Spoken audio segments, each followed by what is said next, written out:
Srikanth cable వి channel ప్రేక్షకులకు నమస్కారం. మనం ఎప్పుడో సినిమాలో విన్నాం, నీతికి న్యాయానికి ధర్మానికి ప్రతీక 3 సింహాలైతే కనిపించని ఆ 4వ సింహమే పోలీస్. అది డైలాగ్. ఇంకో సినిమాలో తీసుకుంటే పోలీసుని ట్రాన్స్ఫర్ చేస్తే పోలీస్ స్టేషన్కి వెళ్తాడు, పోస్ట్ ఆఫీస్కి వెళ్ళాడు. ఈ 2 డైలాగ్స్ జనం చేత చప్పట్లు గుర్తించబడ్డాయి. అయితే నిజ జీవితంలో న్యాయదేవతకి ధర్మానికి యూనిఫామ్ వేస్తే ఎలా ఉంటారో అది మన ఏసీపీ డిఎస్పీ తోట ప్రభాకర్ గారు. నెల్లూరు జిల్లా తోటపల్లి గూడూరులో జన్మించినటువంటి తోట ప్రభాకర్ గారు 1991 సంవత్సరంలో పోలీస్ శాఖలో ప్రవేశించి 1993 సంవత్సరంలో మన జిల్లాలోని అద్దంకిలో సబ్ ఇన్స్పెక్టర్ ఆఫ్ పోలీస్గా బాధ్యతలు స్వీకరించారు. ఆ తర్వాత తను వేసుకున్నటువంటి యూనిఫామ్కి, తన నెత్తినున్నటువంటి 3 సింహాల టోపీకి బాధ్యతను గుర్తెరిగి ప్రజల కోసం, ధర్మం కోసం, న్యాయం కోసం నిలబడటం ప్రారంభించారు. ఆ క్రమంలో 5 సంవత్సరాల్లో 11 పోలీస్ స్టేషన్లకి మన తోట ప్రభాకర్ గారు బదిలీ అయ్యారు. ఆ తర్వాత 2004 సంవత్సరంలో సిఏగా ప్రమోషన్ వచ్చారు. ఆ తర్వాత 2014 జూలైలో డిఎస్పీగా పదోన్నతి పొందారు. మన జిల్లాకు 2017 జూన్ 14న ఏసీబీ డిఎస్పీగా బాధ్యతలు స్వీకరించిన రోజునే పశ్చిమ ప్రాంతంలో ఓ రైతుని పట్టదార పాస్ పుస్తకం కోసం వేధిస్తున్న ఓ ప్రభుత్వోద్యోగిని అవినీతి అరికట్టడంలో సఫలీకృతులై వారిని కలకటాల వెనక పంపించారు.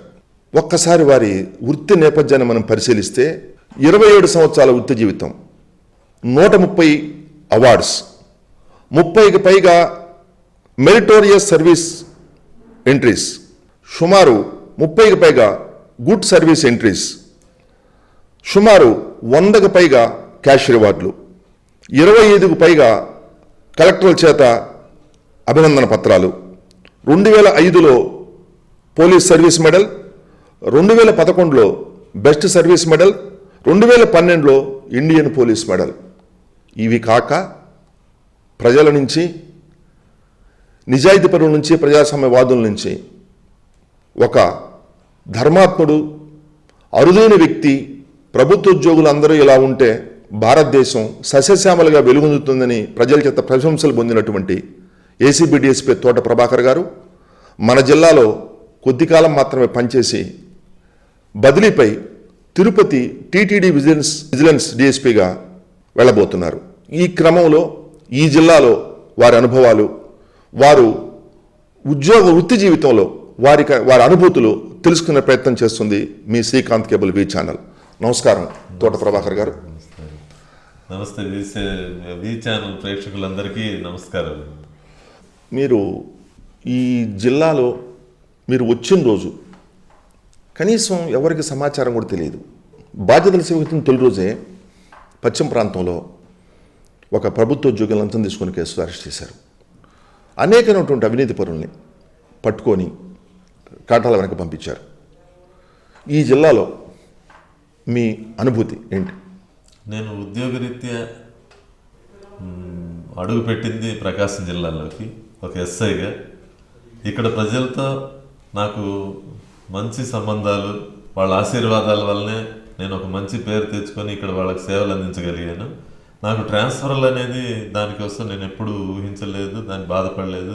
ఇవి నాకు ట్రాన్స్ఫర్ వస్తుంది అనే ఉద్దేశం అసలు నాకు ఎప్పుడు మనసులో లేదు. కాబట్టే నేను పేద బడు ప్రజానికానికి వాళ్ళ కామన్ మ్యాన్ రైట్స్ని ప్రొటెక్ట్ చేయడంలో నేను సఫలీకృతనయ్యానే అని నాకు ఇప్పటికీ సాటిస్ఫాక్షన్ ఉంది.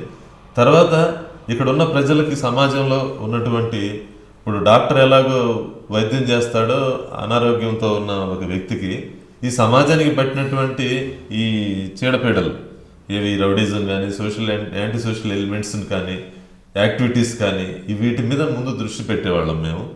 వాటిని కంట్రోల్ చేస్తే ఆటోమేటిక్గా సామాన్య మానవుడికి సరైన రక్షణ ఉంటుంది. వాళ్ళ ప్రాణానికి కానీ, మాన ప్రాణాలకు రక్షణ ఇవ్వగలిగిందే పోలీసు. దానికి మేము కట్టుబడి ఉద్యోగం చేసినందువల్లనే ఇక్కడంతా ఫ్యాక్షనిజం కానీ, ప్రకాశం జిల్లాలో రౌడిజం మీకు తెలిసిందే, ఒంగోలుది హైర్ అసాసినిజం. కేఆర్ఎం కిషోర్ కుమార్ గారి ఆధ్వర్యంలో నేను యాంటిగుండా స్క్వాడ్ చేసినప్పుడు 1998 to 2000 ఆ రౌడిజం ఈరోజు 14లో నేను అడుగు పెడితే కూడా ఎక్కడా రౌడీ అనేవాడు, రౌడీ గ్యాంగ్లు అనేవి లేవు. అది ప్రజల్లో కోరుకున్న సమాజాన్ని మేము అందించగలిగాం పోలీసు ద్వారా అనేది ఆ తృప్తి నాకు ఇప్పటికీ. ఒంగోలు అనుకుంటే నాకు అది మంచి గుర్తింపు తెచ్చినటువంటి ఉద్యోగం. అలానే ఫ్యాక్షనిజం నేను సంతమాలు ఎస్ఐగా పనిచేసినప్పుడు 2001 వరకు, 2000 నుంచి 2001 2 సంవత్సరాలు చేసినప్పుడు అక్కడ కూడా వాళ్ళందరినీ ఒక తాటిపైకి తీసుకొచ్చి వాళ్ళు ఒక బొడ్డురాయిని ప్రదర్శించి శాంతి కపోతాలను ఎగురేసుకునే పరిస్థితిని క్రియేట్ చేయడం కూడా మాకు అవి కూడా మంచిగానే సాటిస్ఫాక్షన్.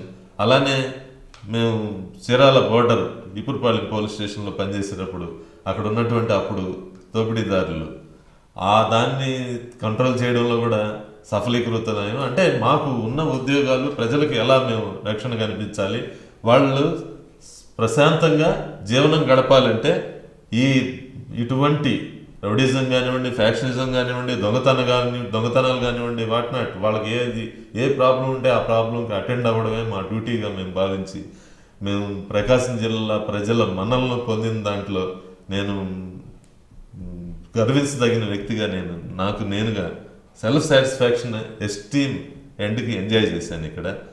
అది నేను మర్చిపోను. ఒంగోలు ప్రజల్ని వాళ్ళు ఇచ్చిన ఆశీర్వాదాలని నేను ఎప్పుడు మర్చిపోను. అవన్నీ నా అభివృద్ధికి మంది ప్రజలు చెప్పుకుంటున్నారు. ఈరోజు మీరందరూ మీతో మాట్లాడగలుగుతున్నానంటే మీరు ఇచ్చిన ఆశీర్వాదాలు, మేము చేసిన కృషి. అలానే ఏసీబీలో కూడా 2004 నుంచి పనిచేస్తున్నాం. ఏసీబీలో ఇన్స్పెక్టర్గా, డిఎస్పీగా. ఆ అనుభవంతో ఇప్పుడు ఎట్లా చీడపీడలు ఈ సమాజానికి ఉన్నాయో అవినీతి అనేది ఇప్పుడు పేరుకుపోయింది. అంత సమాజంలో పెద్ద క్యాన్సర్ లాంటి వ్యాధిలాగా తయారైంది అవినీతి అనేది. అధికారులు కానీ ఏసీబీ డీల్ చేసేది ఓన్లీ అధికారులు మాత్రమే. ఒక్క అధికారుల్లోనే కాదు అవినీతి అనేది ఉన్నది. ప్రజల దగ్గర మొదలుకొని, ఓటర్ దగ్గర మొదలుకొని, వ్యాపారస్తులు, అందరి నాయకులు అందరిలోని ఈ అవినీతి పేరుకుపోయింది. కాబట్టి ప్రజల్లో చైతన్యం వస్తేనే ఈ అవినీతిని కంట్రోల్ చేయగలం. ఏసీబీ ఎంతవరకు అంటే పబ్లిక్ సర్వెంట్స్, ఉద్యోగస్తులు, ప్రభుత్వ ఉద్యోగస్తులు, అది స్టేట్ గవర్నమెంట్ మన రాష్ట్ర ప్రభుత్వ ఉద్యోగుల మీద మాత్రమే నిఘా ఉంచి వాళ్ళు అవినీతికి పాల్పడినప్పుడు కేసులు చేయడం మాత్రమే జరుగుతుంది. అది ప్రజల సహకారంతో చేస్తే అది చాలా వరకు కనీసం 50% చేయగలదు. ఏసీబీ ఒక్కటే ఇనిషియేట్ చేసి వాళ్ళకున్న సిబ్బందితో చేయగలిగితే జస్ట్ 20%. అంతకుమించి నా అనుభవంలో నేను చెప్పగలిగింది. ఇప్పుడు వ్యవస్థలో ప్రతి దాంట్లో ఈవెన్ ఒక రేషన్ కార్డు ఇవ్వాలన్నా కూడా రాజకీయ నాయకుడు, అధికార పార్టీ, లేకపోతే అధికార పార్టీ ఎమ్మెల్యే, రాజకీయ నాయకుల కంపల్సరీ వాళ్ళ యొక్క కనుసన్నల్లో జరిగే పరిస్థితి. మీరు ఇవి ఈవెన్ ఇంక్లూడింగ్ పోలీస్ ఆల్సో ఏదైనా సరే రాజకీయ నాయకుల కనుసన్నల్లోనే ఇది జరుగుతూ ఉంది. వ్యవస్థ మొత్తం దాదాపుగా అదే జరుగుతుంది. కానీ మీరు ఎలా సాధ్యం? మీరు ఇంత నీతి నిజాయితీగా మారుపేరుగా మీరు ఏది తీసుకున్నా, మీరు ఒక ఎస్ఐగా బాధ్యతలు తీసుకున్నా, యాంటీ గుండా స్క్వాడ్లో బాధ్యత నిర్వర్తించిన, యాంటీ డకాటీ స్క్వాడ్లో తీసుకున్నా, ఏసీబీలో తీసుకున్నా, మీరు మీ స్టైల్ ఆఫ్ ఫంక్షనింగ్ ఎక్కడ ఇబ్బంది అనిపించలేదా ఎప్పుడన్నా? ఇబ్బంది అంటే చిన్న ఆ ఇబ్బందిని మేము అధిగమించి ఉద్యోగం చేయగలిగిన స్తోమత మాకు ఆ సబ్జెక్ట్ మీద కానీ, ఒక విద్యుక్త ధర్మం మీద కాన్షియస్ కానీ మాకు ఉండేది. వీళ్ళు ఎంతవరకైనా ఎంత క్రూరులైనటువంటి అధికారులున్నా లేదా నాయకులున్నా వాళ్ళందరూ కూడా మనం ధర్మాన్ని రక్షించే వాడికి హాని చేయడానికి చాలా మంది పూనుకోరనే నా ఉద్దేశం. ఎప్పుడు వచ్చిందండి మీకు ఎప్పుడన్నా? ఇప్పుడు మీరు అత్యంత ప్రజాకంటకులుగా ఉన్నటువంటి అధికారుల్ని, రాజకీయ నాయకులు బినామీ ఉన్న అధికారులు కూడా కటకాల వెనక పంపించారు. ఎప్పుడన్నా మీకు వ్యక్తిగతంగా బెదిరింపులు కానీ, ప్రాణభయం కలిగించే సంఘటనలు కానీ ఏమైనా ఎదురైనాయండి మీ వృత్తి జీవితంలో? లేదు. ఏసీబీలో మేము all India officers, head of the departments వీళ్ళని డీల్ చేసినప్పుడు కూడా ఏసీబీలో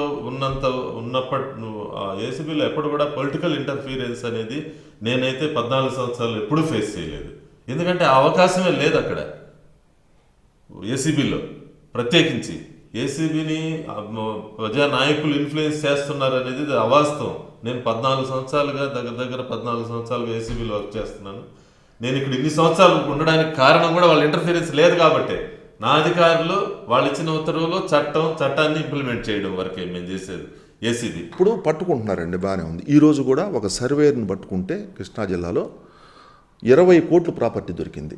పట్టుకుంటున్నారు. అవినీతి పనులు పట్టుకోవటంలో ఈ డీజీపీ ఠాకూర్ గారు బాధ్యతలు స్వీకరించిన తర్వాత, ఏసీబీ డీజీగా బాధ్యతలు స్వీకరించిన తర్వాత అద్భుతమైన పనితీరు వచ్చింది. ప్రత్యేకించి మీరు ప్రకాశం జిల్లాకు వచ్చిన నెల్లూరు జిల్లాలో ఉన్న అవినీతి పనులు గుండెలో నిద్రపోయారు. కానీ ప్రజలకు ఒక అపోహ ఏంటంటే పట్టుకుంటారు, బాగానే ఉంటుంది, ఆ తరువాత ఏదో ఒకటువంటి రికమెండేషన్లతోటి ఏదో ఒకటి మళ్ళీ ఏసీబీ కంటే పై స్థాయిలో ఉన్నటువంటి వాళ్ళకి లంచాలు ఇచ్చో ఈ డబ్బులో కొంత సమర్పించో నిందితులు స్వేచ్ఛగా బయటకు వస్తున్నారు అనే అభిప్రాయం ఉంది. దీంట్లో ఎంతవరకు నిజం ఉంది? ప్రజలకి మేము ఏసీబీ కేసులు బనాయించినప్పుడు, కేసులు ఫస్ట్ పట్టుకున్నప్పుడు మాత్రం సమాచారం ప్రజలకు చేరుతా ఉంది. ముఖ్యంగా మన డెమోక్రటిక్ ప్రజాస్వామ్య దేశంలో రాజ్యాంగం కొన్ని హక్కుల్ని ప్రతి సిటిజన్కి ఇచ్చింది. నేరం నిరూపించేంత వరకు దోషిని మీరు నిందితుడిగానే ఉంటాడు కానీ నేరస్తుడు కాదు. అది నిరూపించేది చాలా టైం పడుతుంది. ఇక్కడ మనం పీసీ యాక్ట్ అంటే అవినీతి నిరోధక చట్టం తీసుకుంటే ఆ కేసు మనకున్నది 5 కోర్టులు. ఈ 5 కోర్టుల్లో ఈ అన్ని జిల్లాల్లో జరిగే కేసులన్నీ ట్రయల్ జరుగుతుంటాయి. అవి ట్రయల్ జరిగి ఆయనకి శిక్ష పడింది అనుకోండి, ఆయన హైకోర్టు వరకు వెళ్తాడు. హైకోర్టులో కూడా శిక్ష పడింది అనుకోండి, సుప్రీంకోర్టుకి వెళ్తాడు. లేదు ఆయన శిక్ష పడలేదనుకోండి, మనం వెళ్తాం హైకోర్టుకి, గవర్నమెంట్ వెళ్తుంది. అలా అక్కడ కూడా ఆయనకి శిక్ష పడలేదంటే సుప్రీంకోర్టుకి మనం వెళ్తాం. ఇలా టైం గ్యాప్ వస్తుంది. ఆ రిజల్ట్స్ ప్రజలకు చేరడం లేదు. అందువల్ల వీళ్ళ అపోహ ఏంటంటే ప్రతి ఒక్క వ్యక్తి, అరెస్ట్ చేయబడిన వ్యక్తి కొంతకాలం వరకే రిమాండ్లో ఉంటాడు, ఆయన జీవితకాలం పెట్టడానికి లేదు. ఆ చట్టం తర్వాత మళ్ళీ పోస్టింగ్ ఇస్తారు కదా, ఇదేంటండి? పోస్టింగ్స్ ఇస్తారు వాళ్ళకి, ప్రొవిజన్ ఉందండి, ఉంది. ప్రతి వ్యక్తికి నేరం ఆరోపించబడిన వ్యక్తి ఆయనకి ఆయనకున్న హక్కులన్నీ హరించమని, సీజ్ చేయమని లేదు ఎక్కడ. నేను నిరూపించబడే కొడుకు నిరూపిస్తే డిస్మిస్ చేస్తారు, సర్వీస్ నుంచి శిక్ష కూడా వేస్తారు. శిక్ష ఉద్యోగం నుంచి తీసేస్తారు, రెండు జరుగుతాయి. అవి టైం గ్యాప్ ఉండడం వల్ల, అది ప్రజలకి చేరకపోవడం వల్ల ఆ సమాచారం, వాళ్ళ అపోహ ఏంటంటే పట్టుకుంటున్నారు, బయటకు వస్తున్నారు, ఉద్యోగాలు చేస్తున్నారు. ఓకే, ఉద్యోగాలు చేస్తున్నారు కానీ వాళ్ళని ఫోకల్ లైన్లో ఇవ్వకుండా, అది గవర్నమెంట్ కూడా అటువంటి చర్యలు తీసుకుంటా ఉంది. నాన్ ఫోకల్ లైన్లో పెట్టి ఉద్యోగం చేస్తూ వాళ్ళని విచారిస్తున్నారు కోర్టులో ప్రూవ్ అయినప్పుడు శిక్షలు పడుతున్నాయి. ఆ శిక్షలు కూడా వాళ్ళు అప్పీలు పోయి, వాళ్ళకి హక్కు ఉంది కాబట్టి పై కోర్టులకు అప్పీల్కి వెళ్తున్నారు. అక్కడ తేలేటప్పటికి కొన్ని సంవత్సరాలు పడుతుంది. చివరికి సుప్రీంకోర్టులో తేలుతుంది. ఒక అవినీతి నిరోధక చట్టం కింద కేసు పెట్టబడిన ప్రతి కేసు కూడా సుప్రీంకోర్టుతో ఎండ్ అవుతుంది. దానికి కొంత టైం, కొన్ని సంవత్సరాలు పడుతుంది. కాబట్టి ప్రజల్లో ఈ అపోహ అట్లే ఉండిపోయింది. కమ్యూనికేషన్ గ్యాప్ వల్ల వచ్చిందే కానీ వాళ్ళ మీద చర్యలు లేకపోవడం కాదు. మేము కేసు పెట్టిన వెంటనే అతను సొసైటీలో చాలా స్టిగ్మా ఫేస్ చేస్తున్నాడు, అతని కుటుంబం. అంతకంటే శిక్ష ఇంక వేరేది ఏం లేదు. నైతిక విలువలు కోల్పోయినటువంటి వ్యక్తిగా, తన క్యారెక్టర్ మీద మచ్చబడిన వ్యక్తిగా సంఘంలో ఉంటున్నాడు. డిపార్ట్మెంట్లో ప్రమోషన్స్లోనూ ఆ ఇబ్బందులు పడుతున్నాడు. కానీ అవన్నీ ప్రజలకు తెలియదు. ఒక కేసులో ఇన్వాల్వ్ అయినటువంటి వ్యక్తిని అడిగితే ఆయన ఆక్రోశం, ఆయన బాధనంతా మీకు వెళ్ళబూస్తే అప్పుడు తెలుస్తుంది ప్రజలకి. ఇప్పుడు 1991 ప్రాంతంలో భారత ప్రధాని పార్లమెంట్లో చెప్పారు, ప్రభుత్వం ఢిల్లీలో ఒక కార్యక్రమానికి ₹1 విడుదల చేస్తే 19 పైసలు మాత్రమే క్షేత్రస్థాయికి వెళుతుంది అన్నారు. మీరు దాదాపు 27 సంవత్సరాల నుంచి ప్రభుత్వ ఉద్యోగిగా ఉన్నారు. ఇప్పుడు 91లో ఆయన చెప్పిన, అప్పటి భారత ప్రధాని చెప్పిన పరిస్థితులకి ఇప్పటికీ ఇంత చట్టం, ఈ ఏసీబీ కానివ్వండి, సిబిఐ కానివ్వండి, ఇలాంటి అవగాహన, ఇన్కమ్ ట్యాక్స్ రైట్స్ కానీ ఇలాంటివి జరుగుతూ ఉన్నాయి తరచుగా. మార్పు ఏమనుందా? మీరు గమనించారా మార్పు లేదు. ఎందుకంటే ఈ అవినీతిలో ప్రజలే భాగస్వాములు అయిపోయారు. ఎక్కడికక్కడ ఈ పర్సంటేజీలు భాగవతం అయితే స్వార్థం పెరిగింది ప్రజల్లో. ఎక్కడ జరుగుతున్న సంక్షేమ పథకాలు అయితేనేమి, ఇన్ఫ్రాస్ట్రక్చర్ డెవలప్మెంట్స్ అయితేనేమి, ప్రతి దాంట్లోనూ నాయకుడు దగ్గర నుంచి, వార్డు మెంబర్ దగ్గర నుంచి ప్రజలు కూడా నాకు అంటూ ఏమో దాంట్లో లబ్ధి దొరికితే అక్కడ ఎన్ని అన్యాయం జరుగుతున్నా నేను అడగను. ఆ చైతన్యం ప్రజల్లో లేదు. ఆడేం జరుగుతుంది, క్వాలిటీతో కడుతున్నారా లేదా, క్వాలిటీగా రోడ్లు వేస్తున్నారా లేదా, లేదు వీళ్ళే తప్పుడు లెక్కలు చూపించి డబ్బులు తీసుకొని గ్రాప్ చేస్తున్నారా? ఇవన్నీ ప్రజల్లో అటువంటి స్వార్థపూరిత తత్వం ఏర్పడిన కారణంగా అవినీతికి ఇంకా ఊతమిచ్చినట్లయింది. అది అధికారులు కానివ్వండి, నాయకులు కానివ్వండి, ఈ ప్రజల సహకారంతోనే అవినీతికి పాల్పడుతున్న దానివల్ల ఆ రోజు చెప్పిన మాట ఈ రోజుకి అది నగ్న సత్యంగానే ఉండిపోయింది. 19 పైసలు మాత్రమే చెక్ మెజర్స్ 19 పైసలు అనేది వాస్తవం కాదు, 40-50 పైసల వరకే వాళ్ళకి జరుగుతూ ఉంది డెవలప్మెంట్. అందుకని అక్కడ వేసిన గొంగళి అక్కడే ఉండిపోయింది. ఇప్పుడు ఇంకోటి ఉందండి, ఇక్కడ ఓటర్లు డబ్బులు తీసుకుంటున్నారు కాబట్టి ఈ డబ్బులు మేము ఎలా రికవరీ కావాలని రాజకీయ నాయకులు అంటారు. రాజకీయ నాయకులకి డబ్బులు ఇచ్చి పోస్టింగులు తెచ్చుకుంటున్నాం, పెరుగుతున్న అవసరాలు అలా ఉన్నాయి, సమాజంలో పోటీ పడుతున్నాం అని ఉద్యోగస్తులు అధికారులు అంటున్నారు. ఇంతకు ఎవరిది అసలు ఈ అవినీతిలో ప్రధాన పాత్ర? దీంట్లో ఎక్కడి నుంచి ఫస్ట్ మార్పు రావాలంట? రాజకీయ నాయకుల దగ్గర నుంచి రావాలా, అధికార ఉద్యోగ వ్యవస్థ నుంచి రావాలా, ప్రజల దగ్గర నుంచి రావాలా? మీకున్నటువంటి అనుభవం చూస్తే చెప్పండి. నా అనుభవంతో ప్రజల్లో చైతన్యం రావాలి, ముఖ్యంగా యువతలో రావాలి. అది ఎలా రావాలి? నేను ఇది వసుదైక కుటుంబం, ఈ కుటుంబం జనాభివృద్ధి చెందాలి అంటే ఇక్కడ అవినీతి లేని సమాజం రావాలి. మన సంక్షేమ ఫలాలన్నీ ప్రతి ఒక్కరికి అందాలి, అందిన రోజే సమాజం ఏర్పడుతుంది అని ప్రతి ఒక్కరిలో కానీ నీతి నిజాయితీలు కానీ వాళ్ళని రంగరించి వాళ్ళ పేరెంట్స్ కానీ గురువులు కానీ నేర్పితే యువతకి ఈ అవినీతి తగ్గిందంటే గ్రాస్ రూట్ లెవెల్లో ఏది ఓటుకి నోటు అనేది తగ్గితే సగం ఖర్చు తగ్గుతుంది. నాయకుడికి ఆ పాల్పడాల్సిన అవసరమే రాదు. అకౌంటబిలిటీ ఉద్యోగస్తుడు చేస్తున్నాడంటే అది క్షమించరాని నేరం. ఎందుకంటే ఆడికి నేను ఉద్యోగం చేసిన వృత్తి కోసం ఉద్యోగం చేస్తున్నాను, నా శాలరీ నాకు వస్తుంది, ఏ నెలకు ఆ నెల వస్తుంది, అన్ని ఫెసిలిటీస్ ఇచ్చారు, మెడికల్ ఫెసిలిటీస్ ఇచ్చారు, పిల్లలు చదువుకుంటే లోన్ ఫెసిలిటీస్ ఇచ్చారు, ఉండడానికి ఇంటికి హెచ్ఆర్ఏ ఇచ్చారు, మెడికల్ బిల్స్ ఇస్తున్నారు. వాడికే పోయే కాలం, వాడు చేయాల్సిన నేరం కాదు అది. నాయకుడు అంటాడా పోటీల్లో వాడున్న ఇటువంటి పోటీ నెలకొంది, అదొక బ్యాడ్ కల్చరు, వీళ్ళు ఒకరి మీద ఒకరు పోటీ పడి కోట్ల రూపాయలు వెచ్చించి ప్రజల్ని ప్రలోభ పెట్టి ఈ ఖర్చులు పెడుతున్నారు. దానికోసం ఈ సంక్షేమ ఫలాల్లోంచో ఇంకో దాంట్లో నుంచో వాళ్ళు యాంటిసిపేట్ చేస్తున్నారు డబ్బులు సంపాదించుకోవడానికి. దానికి కారణం ప్రజలే, నాయకులు కూడా కాదు, అనడానికి లేదు. కానీ అధికారుల విషయంలో ఇది క్షమించరాని నేరం. వాళ్ళు వృత్తి తీసుకుంటూ ఏ నెల కాలం జీతం తీసుకుంటూ అన్ని వసతులను అనుభవిస్తూ ఇంటి కానీ వెహికల్ కానివ్వండి, ఆఫీస్ రూమ్లో ఏసీలు కానివ్వండి, ఇన్ని చేస్తూ వాళ్ళు చేస్తున్నట్టు అవినీతిని ఎవరూ క్షమించరాని నేరం. దాని మీద మాత్రం ప్రజల్లో ఎటువంటి కనికరం లేకుండా అధికారి మీద కంప్లైంట్ చేయాలి వాళ్ళు. కానీ వాళ్ళని చూసి భయపడుతున్నారు ఈరోజు. వాళ్ళు ఏదో చేసేస్తారు. వాళ్ళ వృత్తి కోసం 2 సంవత్సరాలు 3 సంవత్సరాలు మీ ప్రాంతాల్లో పనిచేయడానికి వచ్చిన అధికారులు వాళ్ళు అక్కడ ఉండేవాళ్ళు కాదు. నీది ఊరు, నీది ప్రాపర్టీ, నీ హక్కులు ఉన్నాయి. నీ హక్కుల్ని హరించేదానికి వాళ్ళెవరు? హక్కుల్ని ప్రొటెక్ట్ చేస్తూ నీకు సేవ చేయడానికి వచ్చిన వాళ్ళే. మీరిచ్చే ట్యాక్సీలతో జీతాలు తీసుకుని పనిచేయడానికి, నీకు సేవ చేయడానికి వచ్చిన ఒక సర్వెంట్ని చూసి భయపడే ప్రజానీకం ఈ అవినీతిని ఎప్పుడు అరికడుతుంది? ప్రశ్నించలేని ప్రజానీకం. ప్రశ్నించే తత్వం మీలో రావాలి. చైతన్యం ప్రజల్లో వస్తే, ముఖ్యంగా యువతలో వస్తే అధికారుల అవినీతిని కంట్రోల్ చేయడం పెద్ద పని కాదు. మిగిలిన అవినీతులు అంటారా, అది వాళ్ళ మొరాలిటీకి, నీతి నిజాయితీల మీద ఆధారపడింది. ఇన్కమ్ ట్యాక్స్ కట్టాల్సిన వాళ్ళు కట్టడం లేదు. మన దేశ భవిష్యత్తు కోసం 100 కోట్ల జనాభాలో 2 కోట్లు 3 కోట్లు ఇన్కమ్ ట్యాక్స్ అసెసీస్ లేరు మొన్నటి వరకు. ఇప్పుడు ఏదో కొంత ఈ మానిటరింగ్ సిస్టమ్ వచ్చిన తర్వాత 20 లక్షలకు 22 లక్షలకు ఏదో కోట్లకు పెరిగినారు అని అంటున్నారు. అది ఎంతవరకు వాస్తవం అది ఫిగర్స్ చూస్తే కానీ తెలియదు. అంటే మన లెక్కలు మనం చెప్పే పరిస్థితుల్లో లేము. మనం సంపాదిస్తున్న డబ్బుకి 2.5 లక్షకి మించి సంపాదిస్తుంటే ఇంత శాతం 10% కట్టయ్యా, లేదు 5% కట్టయ్యా అని అంటే నేను ఎందుకు కట్టాలని దొంగ లెక్కలు చూపించి వాడి పేరుతో వీడి పేరుతో బినామీ ఆస్తులు, ఇవన్నీ మన ప్రజానీకంలో ఇన్కమ్ ట్యాక్స్ విషయంలోకి వస్తే అది, సేల్స్ ట్యాక్స్ విషయంలోకి వస్తే ఇది.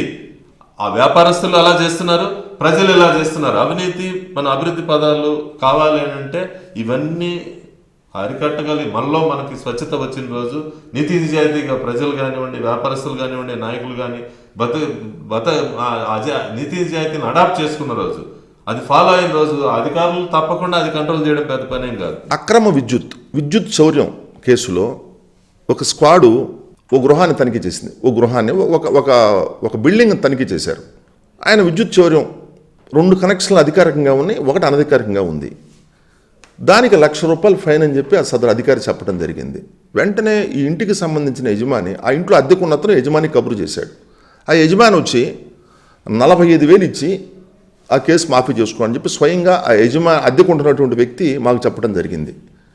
ఆర్థికవేత్తలేమో దేశంలో ఉన్నటువంటి తలసరి ఆదాయానికి 2 రెట్లు కంటే ప్రభుత్వ ఉద్యోగుల జీతాలు ఉండాల్సిన అవసరం లేదు, అది కనుక దాటితే ఆర్థిక వ్యవస్థకి ఇబ్బంది జరుగుద్ది అని ఆర్థిక శాస్త్రవేత్తలు ఒక హెచ్చరిస్తున్నారు. ఇంత జీతాలు తీసుకుంటా మీరు అన్నట్టు సేవకులకు ఉండాల్సిన ఉద్యోగులు రాజకీయ నాయకులు ప్రభువుల్లాగా వ్యవహరిస్తున్నారు. దీన్ని నివారించాలంటే ఏం చేయాలి? ప్రతిదానికి ఒకటే మంది అంతే. ప్రజల్లో చైతన్యం రావాలి, ప్రశ్నించే తత్వం రావాలి. ఎవరినైనా మనం ఓటేసి గెలిపించుకుంటున్నాం, మన హక్కుల్ని మనం కట్టిన ట్యాక్సులతోనే ఈ సంక్షేమ పథకాలు ఇవన్నీ కూడా అమలు పరుస్తున్నారు, అధికారులకు జీతాలు ఇస్తున్నారు అనే కాన్షియస్ నీలో ఉంటే నువ్వు ఒక యజమానిగా ప్రతి ఒక్కరిని ప్రశ్నించవచ్చు. ఇప్పుడు నేను మా ఇంట్లో పనిచేయడానికి ఒక కూలీని కానీ పెట్టుకున్నా. నేను అతను పనిచేస్తున్నాడా లేదా, ఆ టైంలో సరిగా పనిచేస్తున్నాడా లేదా చెప్పి చేయించుకొని క్వాలిటీని మెయింటైన్ చేస్తున్నాం కదా మనం. అలానే ఈ ఉద్యోగస్తులు కానీ నువ్వు ఎన్నుకున్న నాయకులు కానీ సరిగా పనిచేస్తున్నారా లేదా అని అడిగేది హక్కు నీకుంది కదా. నీ సొంత విషయానికి ఒక కూలీని తీసుకొని వచ్చి నువ్వు అంత శుభ్రంగా చేయించుకొని నీ పని అయిన తర్వాత నీకు వాడికి కూలీ ఇచ్చి పంపించేటప్పుడు మేమంతా మీ కూలీలమే. ఎన్నుకున్న నాయకులు కూడా మీకు సేవ చేయడానికి వచ్చిన వాళ్ళు. ఈ సేవకుల్ని మీరు అధికారులుగా భావించి దేవుళ్ళుగా మీకేదో అన్యాయం అయిపోద్ది వాళ్ళతో పెట్టుకుంటే నాకు అన్ని ప్రాణాలకి నా ఆస్తులకి నష్టం వస్తుందనే ఆలోచనని మీరు పక్కకు పెట్టి సంఘటితంగా ఒకరిగా ఆయన ఏదో ఒకరు ప్రశ్నించే తత్వం ఒకరిలో ఉన్న మిగిలిన వాళ్ళు ఆయన వెనక నడుస్తారు. నడిచిన రోజు ఆటోమేటిక్గా వాళ్ళలో ఒక అలర్ట్నెస్ వస్తుంది. చేసే అన్యాయాలు కానీ అక్రమాలు కానీ అధికార దుర్వినియోగం కానీ ఆగుతాయి. అవి ఆగిన రోజు ఆటోమేటిక్గా అభివృద్ధి దేశానికి. సరే, ఇప్పటి వరకు వ్యవస్థల గురించి మీ శాఖ గురించి మాట్లాడుకున్నాం. ఇప్పుడు మీకు ఒక వ్యక్తిగత ప్రశ్న. ఒంగోలులో మీ డిపార్ట్మెంట్లోనే ఓ పోలీస్ సార్ని చూసాం. ఆయన ఎస్ఐగా జీవితం ప్రారంభించారు, తర్వాత సిఐగా రిటైర్ అయ్యారు. ఆయన ప్రస్తుతం ఒంగోలులో కాలికి హవాయి చెప్పులతోటి సైకిల్ తోటి తిరుగుతూ ఉన్నారు. ఆయనతో పాటు ఉద్యోగులు చేరిన వాళ్ళు బ్రహ్మాండమైనటువంటి అపార్ట్మెంట్స్ కన్స్ట్రక్షన్ చేసి అద్భుతమైన ఇంపోర్టెడ్ కార్స్లో తిరుగుతున్నారు. చూసిన ప్రజలు కానీ మీ పోలీస్ శాఖ ఉద్యోగులు కూడా ఇతను భారతీయుడయా, చూడవా వాళ్ళ పిల్లలు బ్రహ్మాండంగా ఆయన చదివించుకొని బ్రహ్మాండంగా పిల్లలు అమెరికాలో ఉన్నారు, బ్రహ్మాండంగా వాళ్ళు సెటిల్ అయిపోయారు. వీళ్ళ పిల్లలు పాపం మామూలు కాలేజీలో శర్మ కాలేజీలో ఒంగోలు నుండి మంగం కళ్యాణ్ చదువుకొని వాళ్ళ పిల్లల పాపం ఏదో కాంట్రాక్ట్ బేస్తో ఉద్యోగాలు చేస్తున్నారు అని ఇలాంటి బహుమతి ఇస్తుంటే మీరు కూడా వ్యక్తిగతంగా ఇలాంటి సమస్య ఉన్నా అనిపిస్తుంది. అలాగా మనం ఇలా ఉంటాను ఈ ఇబ్బందులు పడుతున్నాము అనేది ఉంటుందా? అంటే పోటీ పడతారు కదా సమాజంలో. మనం ఒక్కలమే కదా కుటుంబంలో ఉంటారు. వాళ్ళ పిల్లలు చదువుకున్నారు, వాళ్ళ పిల్లలకు అవకాశాలు ఇట్లా ఫారిన్ యూనివర్సిటీ చదివించగలుగుతున్నాం, మంచి యూనివర్సిటీ చదివించగలుగుతున్నాం, మంచి వస్తువులు కల్పించగలుగుతున్నాం, మంచి కట్నాలు ఇచ్చి ఆడపిల్లలు ఉంటే పెళ్ళిళ్ళు చేయగలుగుతున్నాం, మంచి అల్లుడిని తీసుకొచ్చుకోవాలి. ఇలాంటి సహజమైనటువంటి కోరికలు ఉంటాయి కదా. అలాంటి మీకు ఎప్పుడన్నా అనిపించిందా? అలాంటి మానసికంగా మీకు వచ్చినాయి అలాంటి పరిస్థితి ఎదురైనాయా మీకు ఎప్పుడన్నా? మాకైతే ఎప్పుడు ఎదురు కాలేదు. కారణం మా కోరికలు మా అదుపులో ఉన్నాయి. మా తల్లిదండ్రులు ఇచ్చింది, మా గురువులు చెప్పిన సంస్కారం మాతో ఉంది.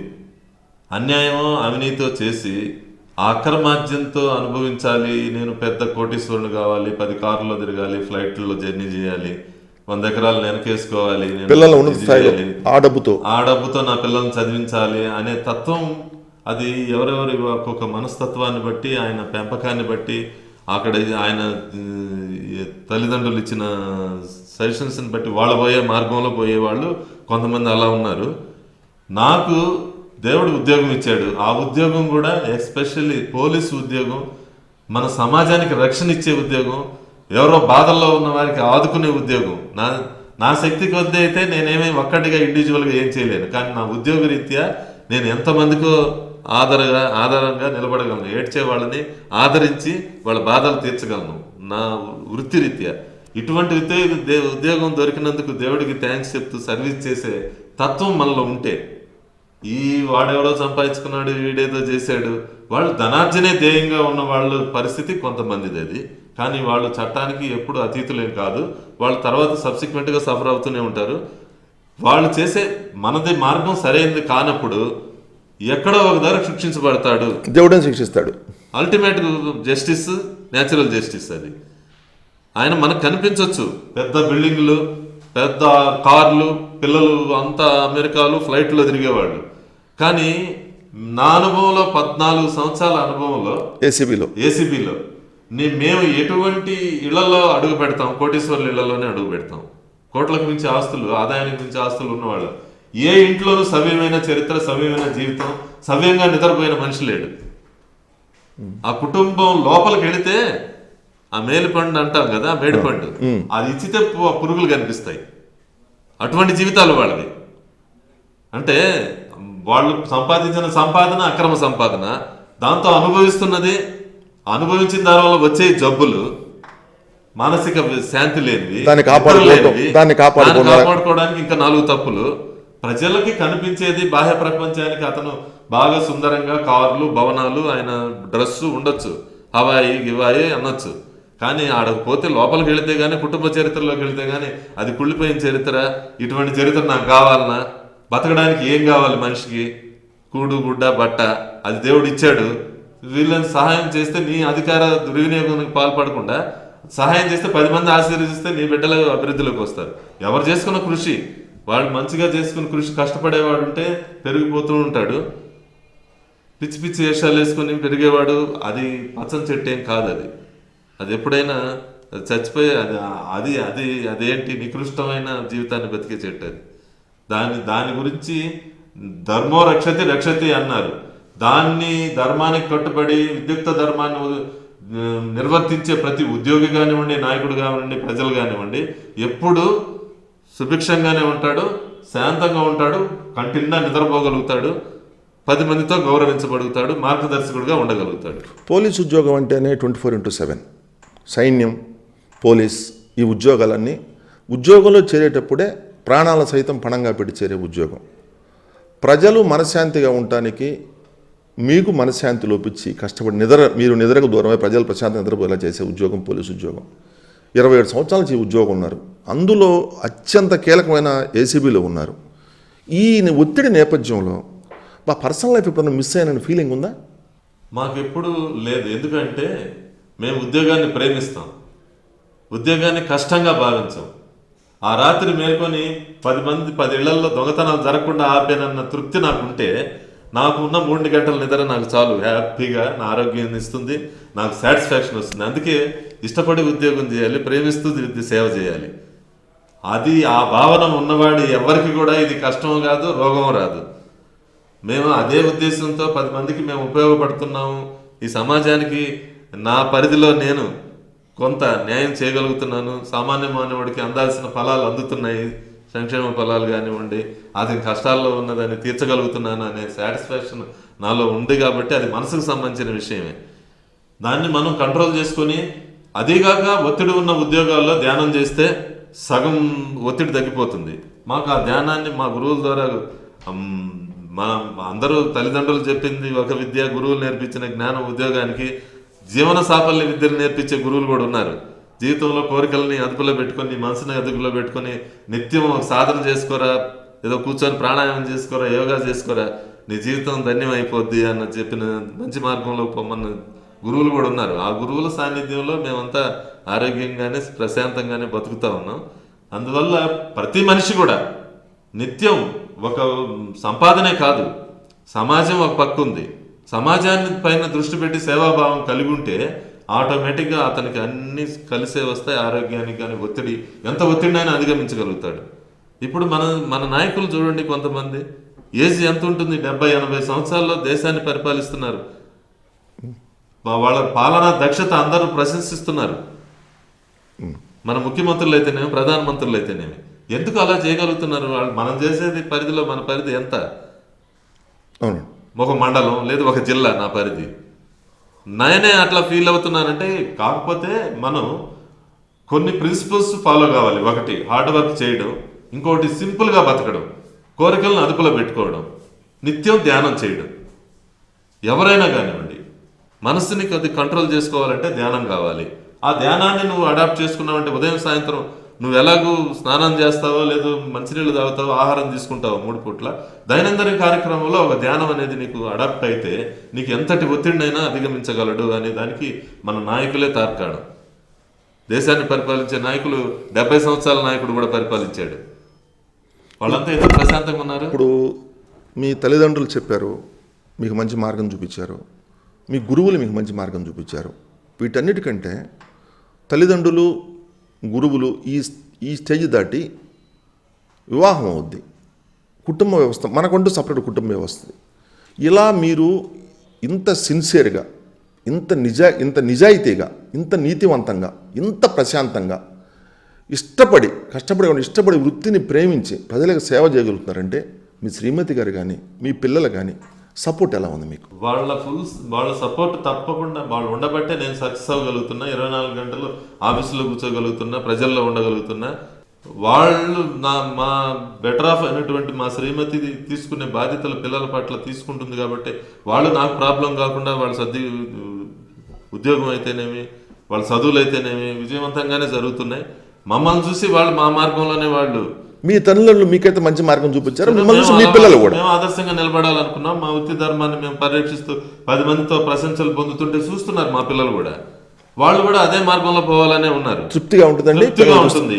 ఎక్కడైనా వాళ్ళు మోటార్ బైక్ మీద వెళుతూ ఎక్కడన్నా పోలీసు వాళ్ళు ఆపితే లైసెన్స్ లేదని నాకు ఫోన్ చేయడానికి భయపడతారు మా పిల్లలు.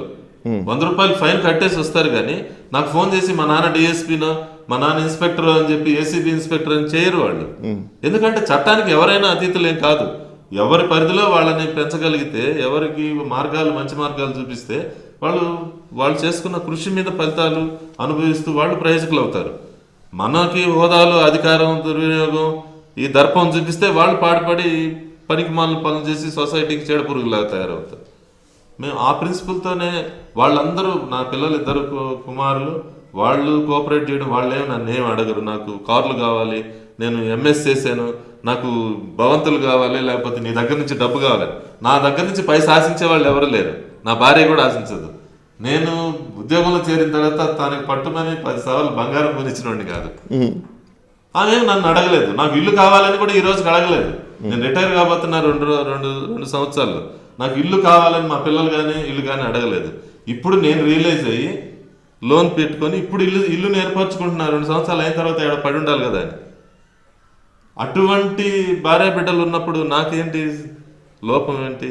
నాకు దేవుడు అన్నీ ఇచ్చాడు, మంచిగా ఇచ్చాడు. కాబట్టి నేను ప్రజలకి ఉన్నంత వరకు నా సర్వీస్ చేయగలను. నేను అదేదో అక్రమ ధనార్జన కోసం లేకపోతే అధికార దుర్వినియోగానికి అయితే పాల్పడాల్సిన అవసరం నాకు ఇప్పటివరకు ఏర్పడలేదు. ఇక ముందు కూడా దేవుడు అటువంటి అవకాశాన్ని ఇవ్వడని నేను కోరుకుంటున్నాను. న్యాయస్థానాలు, చట్టాలు శిక్షించకపోయినా అంతిమంగా భగవంతుడు ఒక ఆయన ఉన్నాడు, అతీతమైన శక్తి మనందరికంటే శిక్షిస్తాని. మీరు ఆధ్యాత్మికత, ధ్యానం, భగవంతుడు, మంచి భక్తిపరులు మీరు. ఇప్పుడు మీరు ఇంకా 2 సంవత్సరాలు రిటైర్ అయిపోతారంటున్నారు.